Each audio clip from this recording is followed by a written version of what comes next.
Hi everyone, today I'm going to be solving Griffith's example 3.5.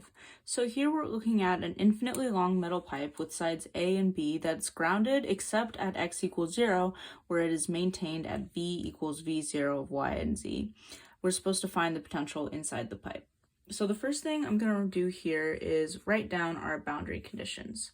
So the first one is that when y equals 0, V equals 0. Second one, when y equals a, v equals 0. These two are just along the edges of the pipe, the surfaces of the pipe. The potential is 0. And then same thing in the z direction. When z equals 0, v equals 0. And then when z equals b, v equals 0. Now let's deal with the x direction. When x approaches infinity, v approaches 0. And then the final one, when x equals 0, v is that specified potential, v0 of y and z. So because this is a three-dimensional problem, we're going to use a three-dimensional Laplace's equation. So we got partial squared v partial x squared plus partial squared v partial y squared plus partial squared v partial z squared equals 0. Okay, so what I'm going to do now is I'm going to write my potential as a function of x, y, and z. Now, if I substitute this into here and do a little bit of algebra, which I'm not going to show in this video, I get that 1 over big X, the function x, times the second partial derivative of x with respect to x, plus 1 over big Y, partial squared y over partial y squared, plus 1 over big Z, partial squared z, partial z squared equals 0. So then what I can do is I can define three different constants, C1, C2, and C3. And we know that C1 plus C2 plus C3 has to equal 0. So now that I've done that, we're going to pick some definitions for these constants to solve for our separation of variables. So let's call C2 negative k squared, C3 negative l squared, and then C1 has to be k squared plus l squared. That way when you add them all together, you get 0. So now we have a set of ordinary differential equations, and their solutions I'm going to write out. I'm not going to derive them or prove how we got them in the interest of time, but we get x of x equals a e to the square root of k squared plus l squared x plus b e to the negative k squared plus l squared x, and then our y part is c sine of ky plus d cosine of ky. And then our z, we have e sine of lz plus f cosine of lz. These have been proven in previous examples and problems. So now what we want to do is we want to look at our boundary conditions and try to get some of these terms to go away. So first, let's look at the y terms, starting with boundary condition 1. So we know that when y is 0, that v has to equal 0. So let's say y of 0 equals c sine of 0 plus d cosine of 0, and that has to equal 0. Now the only way for this to work is if d is 0, because cosine of 0 is 1. So that leaves us with just a c term. This comes from boundary condition 1. And then let's look at when z equals 0, that's boundary condition 3. Z of 0 is e sine of 0 plus f cosine of 0. That has to equal 0. The only way for that to equal 0, similarly, is when f equals 0 because cosine of 0 is 1. And then we know from boundary condition 5 that x of infinity, realistically as x approaches infinity, I'm just going to write it like this for simplicity, a e to the infinity plus b e to the minus infinity equals 0. A e to the infinity is never going to be 0, whereas e to the negative infinity is 0. That means that our a also has to be 0. So now let's apply our other boundary conditions to try to find what k and l could be. So let's look at boundary condition 2. Y of a will equal c sine of ka, and that has to equal 0. Now, sine of ka will only equal 0 if k is equal to n pi over a. And then similarly, boundary condition 4, z of b equals e sine of lb equals 0. This is only possible when L equals m pi over b. In both of these cases, n and m are real integers from 1 to infinity. So now I'm going to rewrite our potential on a fresh page. V of x, y, z equals c. Now this c is just any constant. I'm absorbing all of my other constants into this one constant, calling it c. So c e to the negative pi square root of n squared over a squared plus m squared over b squared times x times sine of n pi y over a times sine of m pi z over b.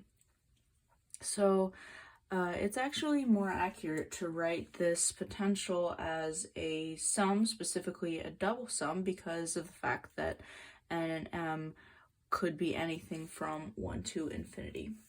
So let's do that.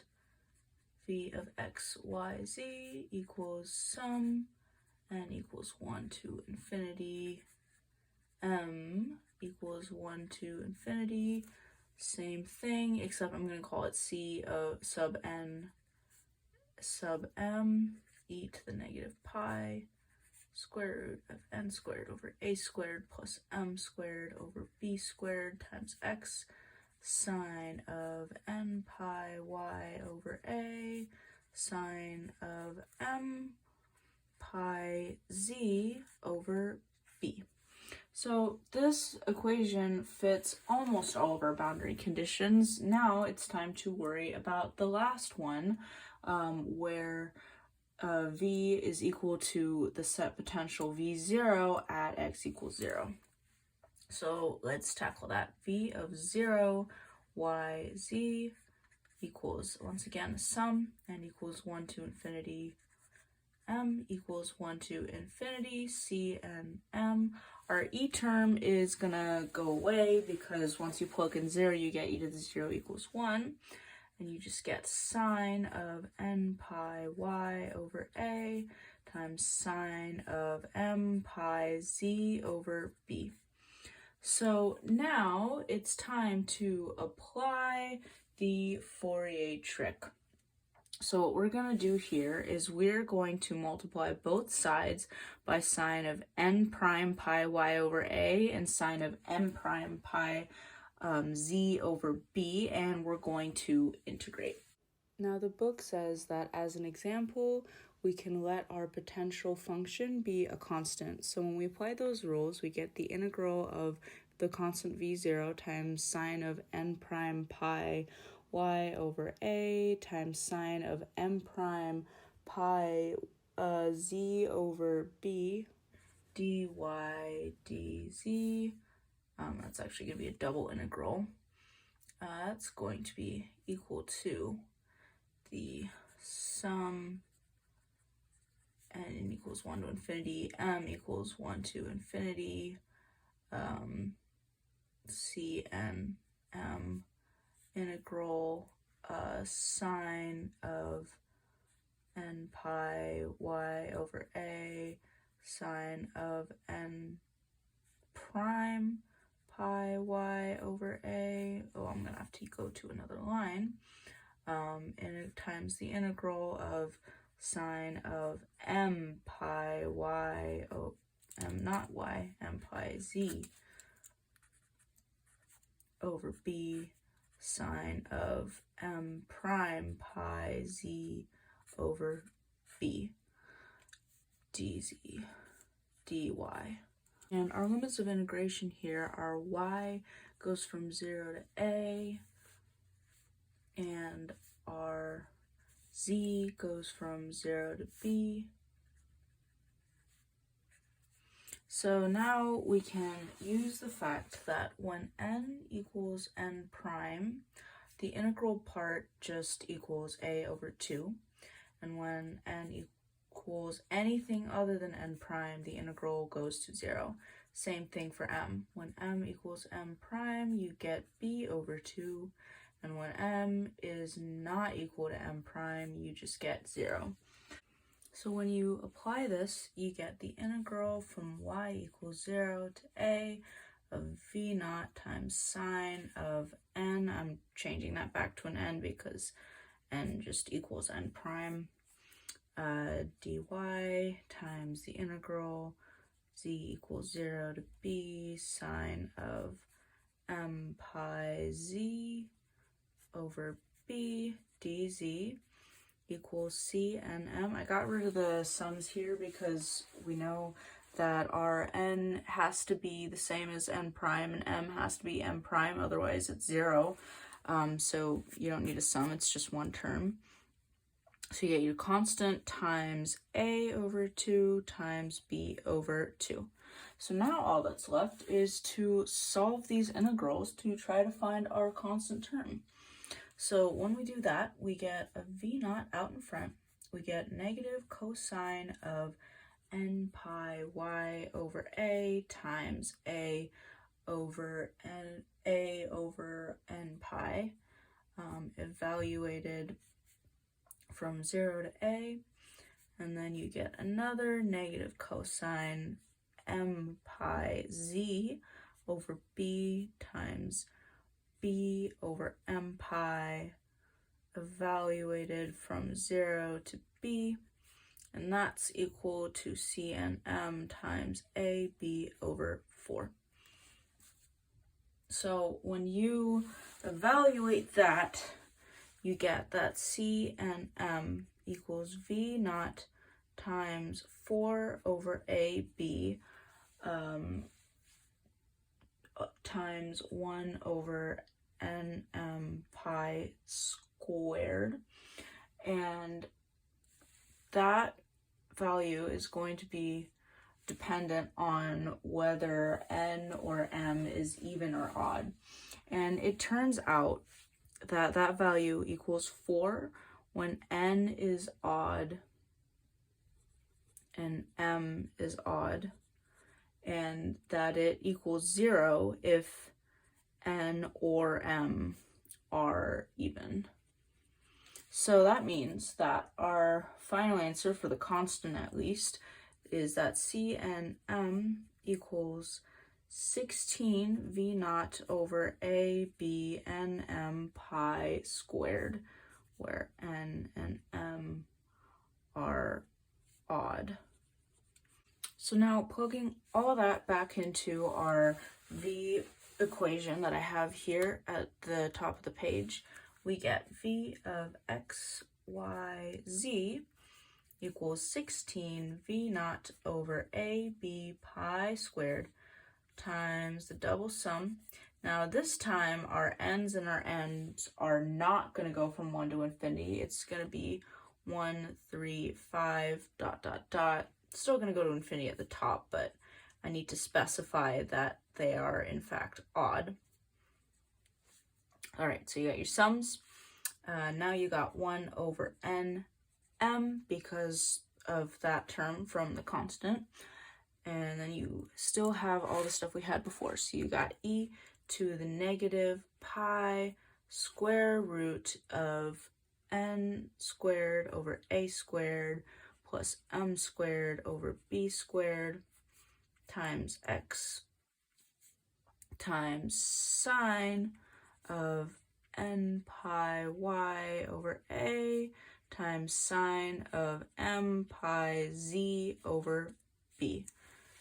And there you have it. So I have solved the potential for the inside of an infinitely long grounded rectangular pipe.